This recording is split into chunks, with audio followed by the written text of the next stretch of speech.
Oh, dang. Already.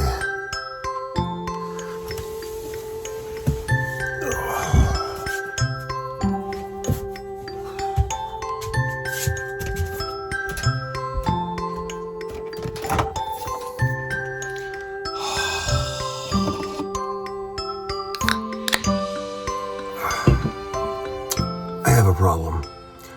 I've never had a drink. I've never smoked or done any illegal drugs, but I'm addicted to caffeine.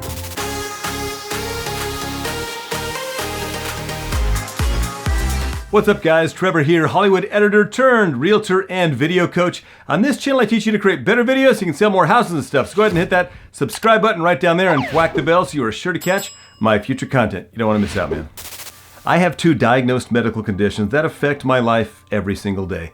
The first one is anxiety, diagnosed probably 15, 18 years ago. Now I don't have that crippling anxiety where I have panic attacks. I actually went in to see a psychiatrist thinking that I had ADHD, did his little test, he's like, nope, you got anxiety. I'm like, yeah, I guess it kind of makes sense. Almost every day I wake up before I want to get out of bed and I'm stressed about something, and I get stressed about things really easily, and it kind of sucks. I mean, there's a lot of people that have anxiety, so I'm sure a lot of you can relate with that one. The other medical condition I have, which I did not have for most of my life, is high blood pressure. I asked the doctor how it was possible that I had high blood pressure, considering that I don't drink, I don't smoke, I don't do illegal drugs, I exercise pretty regularly, I eat, fairly okay most of the time, and I have a pretty low percentage of body fat, so where's this coming from? And he said it was idiopathic. That basically just means that the universe hates me. Oh, one other thing I'm not great at is sleep. I tend to wake up before it's time to get up because I gotta pee or because a dog is scratching at the door to go out or to eat, and then I can't go back to sleep. So my sleep isn't amazing. There's not much more I can do about the high blood pressure. I could be on meds for the anxiety, but I'm not. I tried them once 15 years ago, didn't like them. And for the sleep thing, I've tried melatonin, but that kind of makes me groggy the next day, I think. But there is one thing I wanted to try to see if it would help remedy any of those issues I'm suffering from, and that is getting off caffeine. It is said that caffeine can contribute to sleeplessness, anxiety, and high blood pressure. So as I record this, it's actually day 33 of no caffeine. I was kind of afraid to take that first sip of caffeine, that whole addiction thing. So as you clearly know, my self-esteem is suffering. I don't have caffeine to boost it. So do me a favor and smash that like button right now for my self-esteem before I go on a caffeine binge. At the end of this video, I'm gonna down a can of Monster, wait 30 minutes, jump back on camera, and let you know how I feel. Right now, caffeine-free, I feel pretty good. I don't drink coffee or tea, but I know that's a daily ritual for a lot of Americans, and it's a social thing as well. However, I do love me some pre-workouts and some energy drinks. In the beginning, it was just pre-workouts. Scoop of this, scoop of that. Tried about 10 different pre-workouts, but my favorite one by far is NO Explode. It's got that little bit of tingly thing going on, a little bit of fizz when you make it. So I do a scoop of NO Explode every day before the gym, and even on days that didn't work out, you get used to it, that scoop of NO Explode. And then I got on energy drinks. They taste even better than NO Explode. Who doesn't like grape soda in the morning before the gym? A scoop of NO Explode currently has about 275 milligrams of caffeine, and a can of Monster, I believe, has 300 milligrams of caffeine. I would do one of those in the morning, and then later I might have a little more energy drink or a Diet Coke or 2. Now, after a Monster, drinking a Diet Coke is like drinking a glass of water, but all in all, I generally total probably between 300 and 500 milligrams of caffeine per day. Here's a question. What's your favorite drink? What do you have to have every single day? Is it coffee, tea, Diet Coke, energy drinks, something else? Go ahead and post it in the comments below. I was drinking so much caffeine every day that eventually I didn't really feel much of anything. It was just what it took to get me to my normal, which is one of the reasons I decided to try a 30-day caffeine fast. On caffeine, I did often feel like taking a nap towards the late afternoon, though that rarely actually happened. Now, this caffeine experiment is admittedly pretty subjective. How did I feel when I was on caffeine, and how do I feel now that I'm off caffeine for the moment? But there is one thing that is objective that I can track, and that is my blood pressure. This is what my blood pressure was day 1. I do take lisinopril for my blood pressure, and this blood pressure test was after taking my blood pressure medication. If you don't know what normal blood pressure is, for a guy my age, it's about 130/80. And here you can see it's a little bit high, even medicated. Let's see if going off caffeine has any measurable impact. Here's another question, and the answer might actually surprise you. What do you think America's favorite caffeinated beverage is today? Go ahead and post that in the comments below. I'll give you the answer to that at the end of this video, but here's a big clue. Caffeine is in the 3 most popular beverages on the planet: coffee, tea, and cola. So it's one of those 3. Guess which one it is.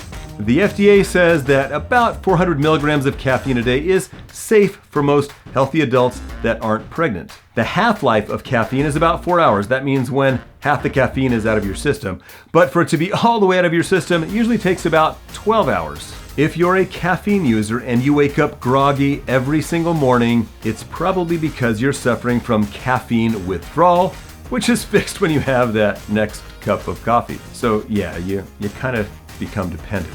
By the way, if you're a realtor who is working 24/7 trying to make ends meet and close that next deal, I can help. I've got a free masterclass at videosecretswebinar.com where I show you how to use video to grow your business instead of all that other stuff that is sucking up your time. And I made that webinar when I was fully caffeinated, so it's going to be amazing. So how does caffeine actually work?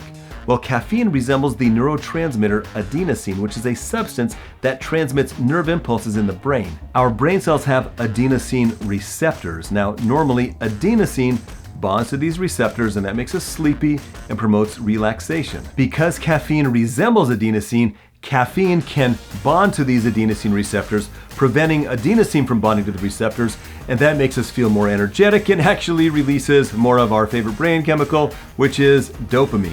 Here's the thing, drinking caffeine doesn't actually give us more energy.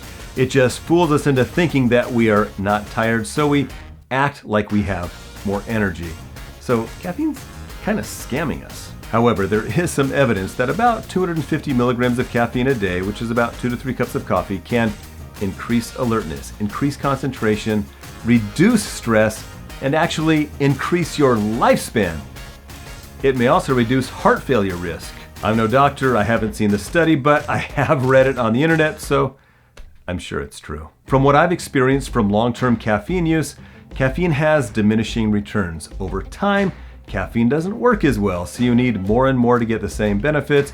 And eventually, you wake up in the morning, you're feeling groggy, and you need that caffeine just to get you back up to your old non-caffeinated normal. There's a scientific explanation for this. Remember those adenosine receptors? They're supposed to receive adenosine that makes you feel relaxed and sleepy, but instead caffeine comes in and fills up those spaces that's blocking all those adenosine receptors. What does your brain do? It just makes more of these adenosine receptors, so you need more and more caffeine to get the same result. So how did 30 days of caffeine-free living go for me?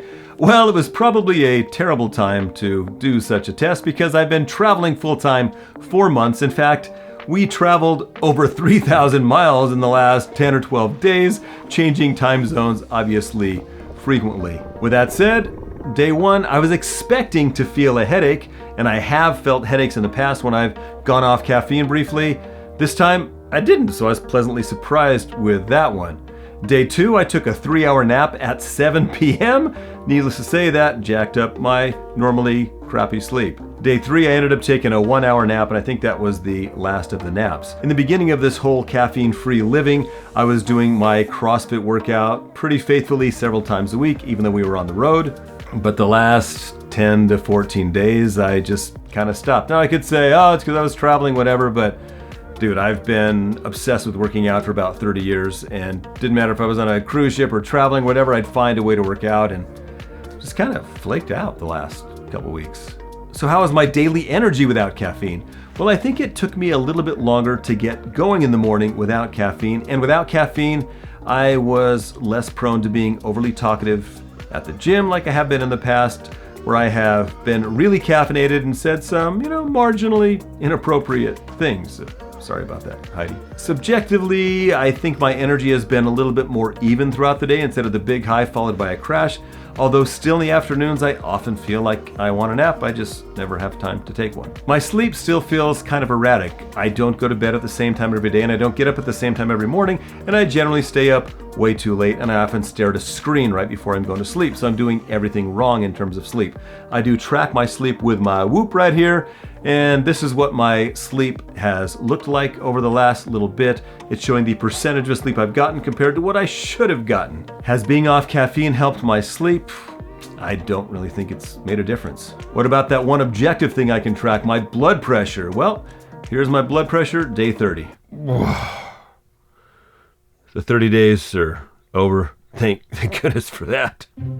Here's what the blood pressure was when I started, and let's see what it is now. Here's an objective measure to see if caffeine did anything for me.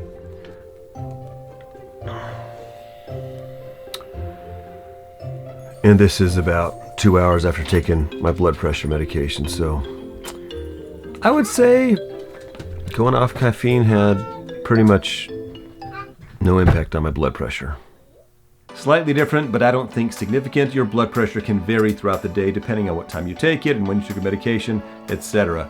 If I'd measured my blood pressure 3 times a day for 30 days before and 3 times a day for the entire test, we'd probably have better data for that one, but I really don't think it had much of an impact. What about anxiety? Well, I still wake up way too early, stressed about stuff pretty much every day, so I'd say it had about a 0% impact on my anxiety. Overall, I don't think being off caffeine had much of an impact on my life, and I'm actually pretty surprised. I thought it would be much more significant. I was hoping to wake up energized every day and maintain that level of energy all day long, but that did not even remotely happen. All right, in the next clip, I'm going to consume a Monster energy drink for the first time in over 30 days. Wait a half hour so it's got time to kick in and let you know how I feel. Then I'm going to give you my top tips for responsible caffeine use. You might be a little confused seeing me look like this. You see me on camera, I look like a friggin' supermodel, but actually, when I wake up, I look like a hideous troll, just like everybody else. But through the magic of shower and a brush, I eventually get myself to slightly below average looking. You're in luck. I'm in luck. First energy drink, first caffeine in over 30 days. I'm gonna chug this, come back in 30 minutes, and I'll let you know how I feel. Plus, I'll give you my top tips for being a functional caffeine addict. So don't go away. Oh, that sound. Just love it.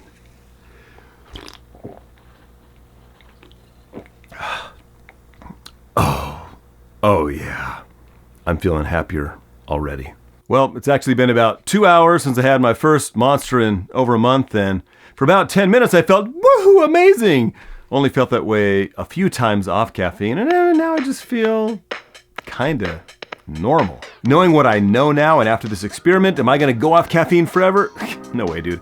I'm just gonna keep using it in moderation and cycling off every once in a while so that it starts to work again. I know that going to bed and getting up at the same time every day, getting a full night's sleep, nutrition, and exercise are gonna do much more for your long-term and short-term health than consuming caffeine to make up for deficiencies in all those areas, but we're all pretty busy, and I'm pretty sure most of us aren't going to stop using caffeine, even though it might be better for us in the long run. My advice, as someone who is completely unqualified to give you advice about caffeine use, is the following. Number 1, just don't use quite so much of it. Keep the daily dose down to 250 milligrams or less. Number 2, consider not taking caffeine every day. Maybe think about using it only when you need it or you really need to focus, then it's going to work better. Number 3, when you notice that it's not working as well, cycle off it for a few days every once in a while. Number 4, try going to bed and getting up at the same time every single day. Getting adequate sleep is humongous, and you might try tracking it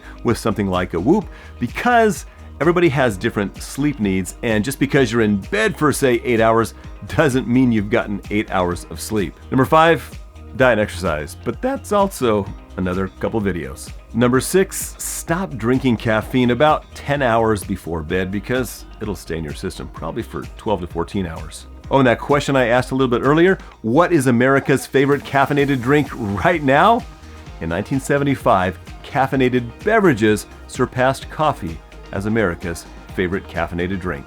Is Is that what you guessed? This video is kind of an experiment. Most of the videos on this channel are about growing your business with video. If you'd like more videos like this, just let me know in the comments below, because I really like doing these. There is something very new happening on YouTube right now that will let you jumpstart your YouTube channel, and no one's taking advantage of it. You want to know what it is? Watch that video right up there. I can't wait to wake up and guzzle a can of Monster energy drink tomorrow morning.